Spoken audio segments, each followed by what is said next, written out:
is going on, guys? Welcome back to the Rant and Review Pro Wrestling, and this is a commentary. So this past week on Monday Night Raw, WWE shows its sports entertainment chops to its fullest degree with the debut of a faction that we've been hearing about for a long time now, that's been rumored, and it's the Wyatt Sicks. S-I-C-K-S.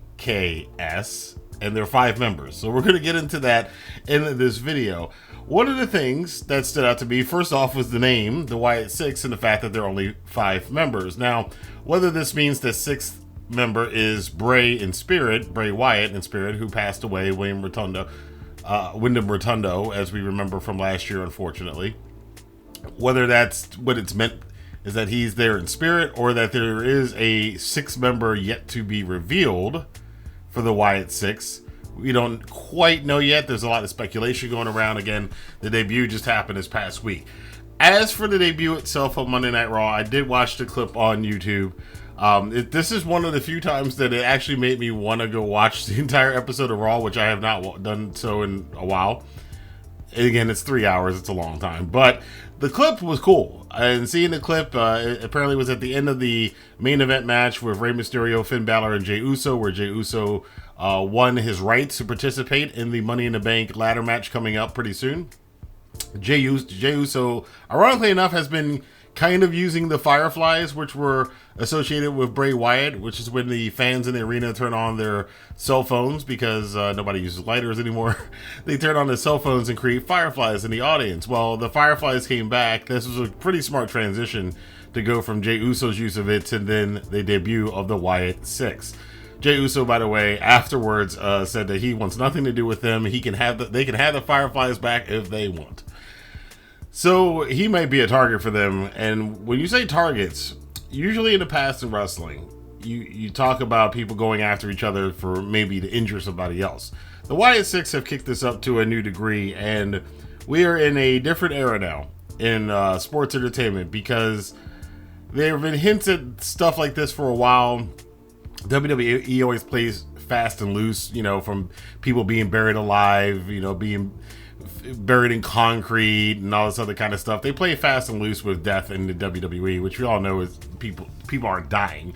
We're not witnessing actual murders. But the debut of the Wyatt Sicks came with some on-screen murders. That's the only way you can really describe it. It is I can't say. There were blood splatter marks on the wall. Now, some of the characters, Carmelo Hayes, some people pointed out Carmelo Hayes was in there. Some people said Gunther was in there. I didn't see that. There is a person that could have been Triple H that you saw laid out, because they basically went into the backstage area and the gorilla position and not laid. See, you usually would say with a faction attack that they laid everybody out. They straight up murdered people in this thing. There's scarring on the walls of people's heads being apparently shot or bludgeoned with a mallet or something. And the one we know the most is Chad Gable, who, by the way, rumors are that he has re-signed with WWE, so he will be staying with the company. He's propped up against one of the production cases with what looks like a bullet hole in the side of his head. I don't know what to say about that. And then Uncle Howdy finally makes his debut. Now, the interesting thing about this is that we do know who the members are of the Wyatt Sicks. So Nikki Cross, she's apparently playing Sister Abigail in this. We've got Dexter Lumis, who's playing Mercy the Buzzard. Joe Gacy as Huskus the Pig. That was a good pick because he does have some resemblance there. And Eric Rowan as the White Rabbit. And of course you would notice that he's carrying a hammer with him, which is a callback to him and Luke Harper, the late Luke Harper, when they were the Bludgeon Brothers before. Of course, Rowan was one of the original. He's the only remaining original member of the Wyatt family in this, so he definitely should have been in this faction. And of course, Bo Dallas playing Uncle Howdy. Now, after this, they all came out and posed in the arena.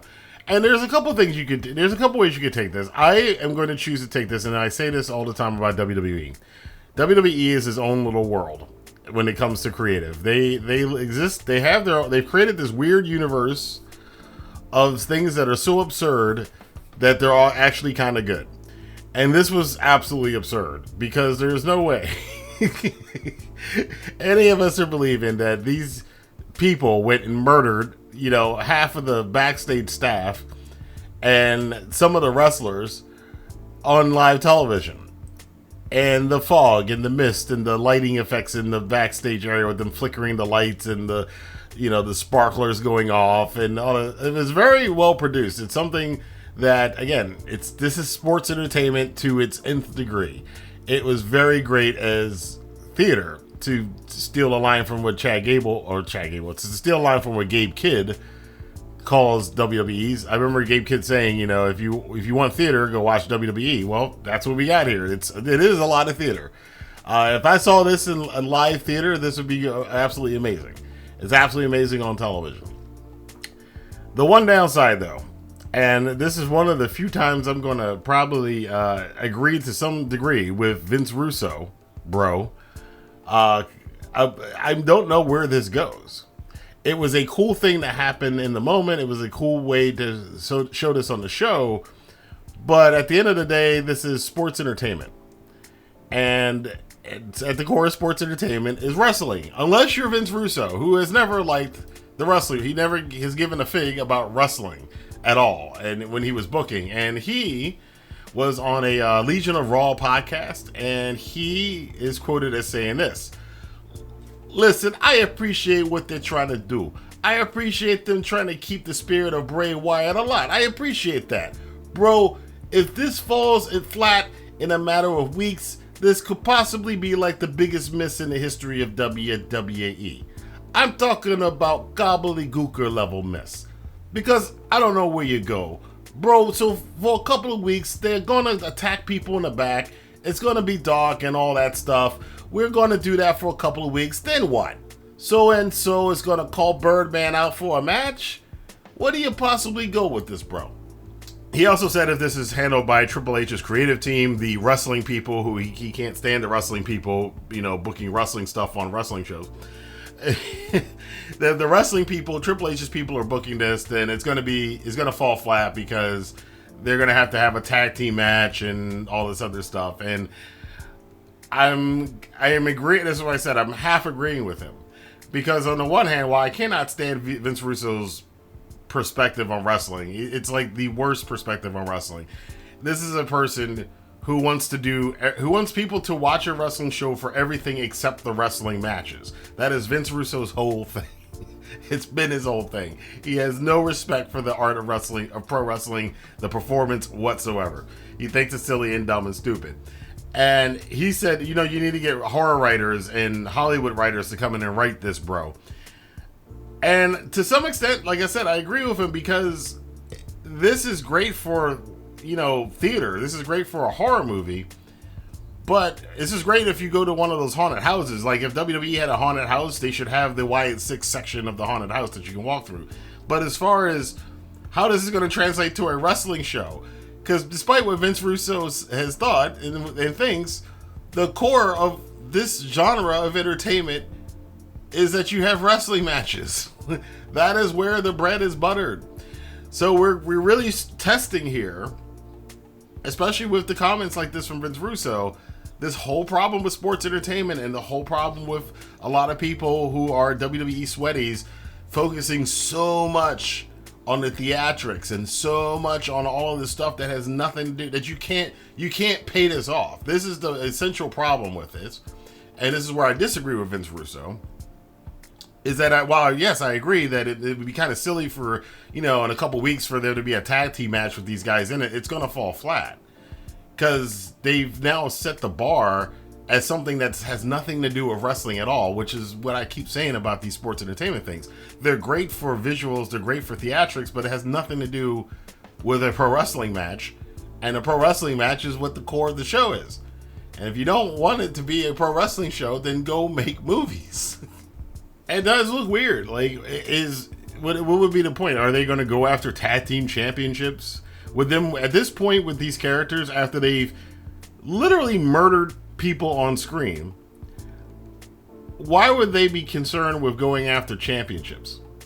Now, there are things that they can be done in the future, and I will say this, WWE over the last 2.5 years at this point, they have regained my trust when it comes to this kind of stuff, the theatrical stuff, and them being able to weave it into something, into wrestling. So we'll see what they can do. I'm interested in seeing what they can do. But I again, like I said, Vince Russo brings up a good point. Because people like him, this is something that he would do. This is the kind of thing that he would do. Nothing to do with wrestling. Everything to do with this weird live theater thing that they're trying to do. And the problem, it brings up the problem with the Vince Russo stuff, is that it's great for a different genre. It is not great for a genre where at the end of the day, the main thing is these people have to get into a wrestling ring and perform wrestling matches. I don't know how they do that right now. So, but I'm sure they have a plan for it because they have a plan for everything. So I'm going to give, again, like I said, I'm going to give WWE the benefit of the doubt. Let's see where this goes over the next couple of weeks, couple of months, and whether or not Vince Russo is right and this will be a bust. And because once they start wrestling, and it's going to fall apart because it's not going to be believable. He does have a point there. He doesn't have a point though that wrestling shows should not focus on wrestling matches. And the character shouldn't be geared around having wrestling matches. That seems really, really dumb. Again, it's like watching porn for acting. But I want to know what you guys think. Let your voice be heard in the comment box below. Did you enjoy, like most people, I think everybody enjoyed the debut of the Wyatt Sicks. It was something different. It was something out of the box. It was something kind of cool. But are you concerned about, well, that was cool, but now where do we go with it as far as them having a sports entertainment show? And how far can you stretch sports entertainment away from pro wrestling? Let your voice be heard in the comment box below. Until next time, I will see you guys here for more news, rumors, and commentary on the Rant and Review Pro Wrestling. Have a good day.